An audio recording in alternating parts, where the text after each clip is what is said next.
Hello guys, welcome back to a new video. Today I'm going to be showing you guys how to remove the background of images really fast. And yeah, you can see how I've done it here. And yeah, I've also got this example of my last speed art I did. So if you haven't checked out that speed art, go and check that out. But you can see how I actually removed the backgrounds from each individual person, just because it would take too long to pen tool.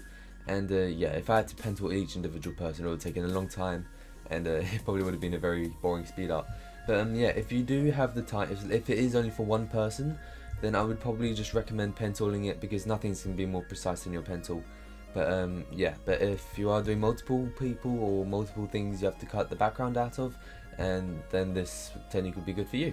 And okay, so what we're going to be doing is we're going to be cutting our person, which his name is Fabregas. If you don't know him, he's a football player. And we're going to be cutting the background away. So to do that, we're going to be using this tool right here. You can see it's called the quick selection tool, just like that. If you don't have it open, so if you have the magic wand tool, you can press Alt on your keyboard and just click, and it will just go through the options.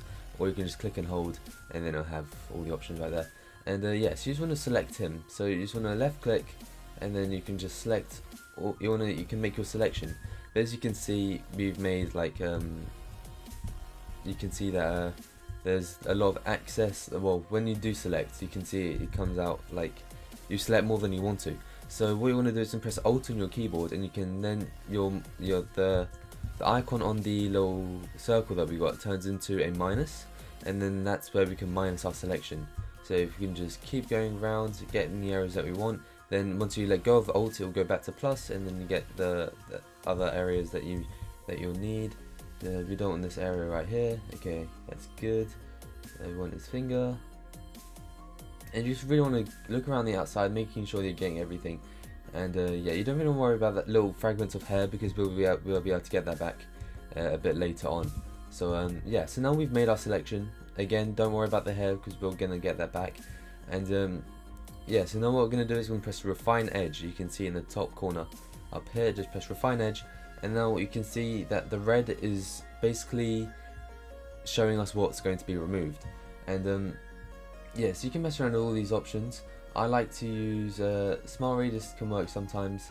And yes, you can just fiddle around with that. Sometimes it doesn't really make a difference, as you can probably see on this design. But yeah, so to get the hair back, all you need to do is just click and drag on the hair that's been left out, and then you can see the hair has been added to the selection that we want. And then we can just do the same up here. Just do it in small parts is probably more accurate, and yeah, it's probably the best way. So yeah, just want to go over it. Okay, just like that.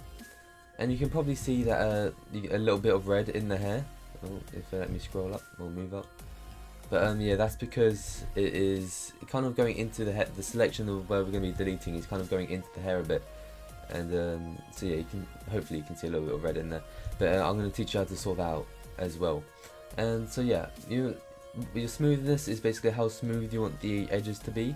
I like to increase this quite a bit. It works quite well. And the feather is basically how much you want how blurred you want the edges to be. I don't really tend to use this, because as you can see, like on his shorts, it looks like it's lowered the quality. So you're going to keep that to 0. That'll probably work out best. And then you can just mess around with these. These don't really make much of a difference, not gonna lie. But yeah, you can just keep these at 0. And yeah, and then I know you're gonna bother try and pronounce that. Probably. I know, I'm not even gonna try. But yeah, what this basically does is it's basically how you want the environment around the picture to affect the selection we're making. So you can increase that. You can see the colors kind of change a little. And yeah, you can see that when I increase it, this all gets it blurs a lot, and then when you decrease it, it gets like a lot higher quality. So if you're gonna do it, I'll probably just keep it at 0. And yeah, so just press OK once you've done that, and then it will automatically, once this loads, it will automatically cut out the background, just like this. And you can see that that the background is removed, and it looks really high quality and all that. But as you can see in the hair, it does look a bit dodgy here. You got some transparent bits, and you got some hair. So what you want to do is you want to get rid of that. So to do that, you're going to use your brush tool, which is right here, and make sure that your foreground color is white. Then you want to click on your mask of the layer, and then you just want to click and drag over the bits that you want to keep.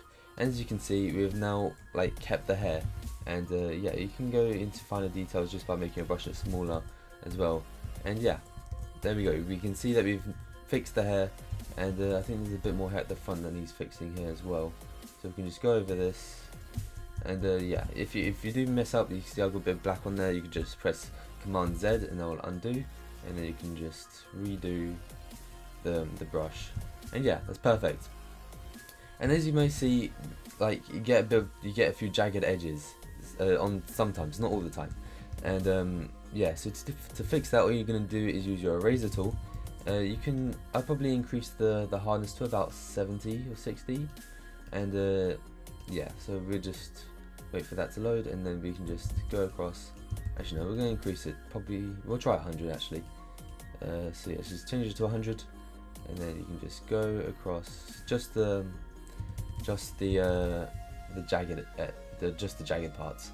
And you also don't want it to look too deformed, so make sure you don't want to go too deep in, otherwise obviously you get a giant circle in his arm, and you don't want that. So yeah, you just want to slowly go over the jagged bits, and yeah, you could also just pen tool it, I suppose. Yeah, let me just show you how to pen tool it. You can use the eraser tool if you're going to be really precise, but yeah, if you just want to make your selection over the arm, and I suppose you kind of have to guess where the arm's going to be, and yeah, so you could just overcut it a lot, and then it just gives you more room to erase. So if you just make the whole selection, go to fill path, and make sure the foreground color is white, you can see that we brought back this whole section, and then now you can actually use the pen tool to pen tool it properly. So you can just go around this, just like that. Just go over the background that we want to remove, and then, oh, did not mean to turn my sound up. Then finish this, just finish the path, and just go right click, make selection, and then press OK, and then just press delete, and there you go. You can see that we've removed the low quality parts. And yeah, that's basically how you remove the background of an image really quickly, but it's probably not as precise as using a pen tool. But yeah, thank you guys for watching the video, and don't forget to like, comment, and subscribe, and I'll see you guys in my next one.